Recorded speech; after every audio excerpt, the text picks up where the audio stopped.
আলোচিত content creator hero Alam ও তার স্ত্রী রিয়া মনিকে ঘিরে ফের শুরু হয়েছে নতুন বিতর্ক। সম্প্রতি এক রহস্যজনক ফেসবুক পোস্টে ইঙ্গিত মিলেছে তাদের দাম্পত্য জীবনে আবারও ভাঙনের সুর বেজেছে। সোমবার নিজের ফেসবুকে হিরো আলম লেখেন, রিয়া মনি নাকি আমাকে ডিভোর্স দেবে, ডিভোর্সটা দিলে একেবারে সব বিষয়ে কথা বলবো। আজকের সাংবাদিক সম্মেলনের সময়ও পরিবর্তন করা হয়েছে।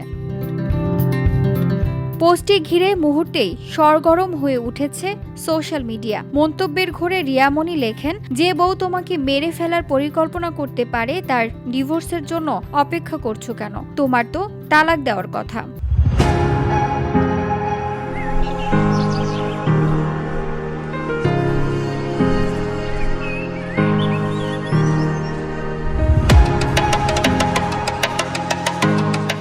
এদিকে হিরো আলমের ওপর হামলার ঘটনায় নেটিজেনদের এক অংশের সন্দেহ এখনো ঘুরছে রিয়া মনির দিকেই। অনেকে মন্তব্য করছেন, রিয়াকে রিমান্ডে নিলে সব বেরিয়ে আসবে। যদিও হিরো আলম নিজে এখনো রিয়ার বিরুদ্ধে আনুষ্ঠানিক কোনো অভিযোগ করেননি।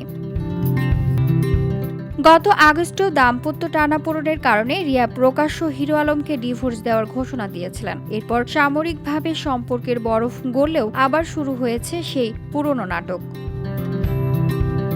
VOD Bangla news desk.